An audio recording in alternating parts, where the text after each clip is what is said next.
कैमरे में पहली दफा आई, कैमरे के सामने जब पहली दफा आई तो गिर गई, स्लिप हो गई,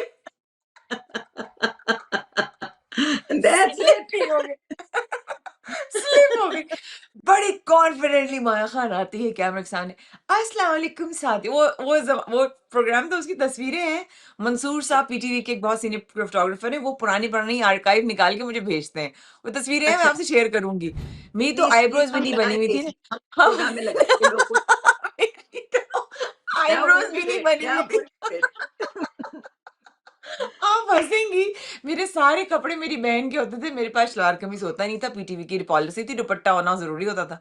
और मैं 7 ग्रेड में सलवार कमीज, मुझे तो समझ नहीं आता था कैसे पहनते हो, वो इतने लंबी-लंबी आस्तीनें, आप देखेंगे तस्वीरों में, इतने-इतने हाथ मेरे नज़र आ रहे हैं बाहर ना, तो वो इतनी फनी तस्वीर है।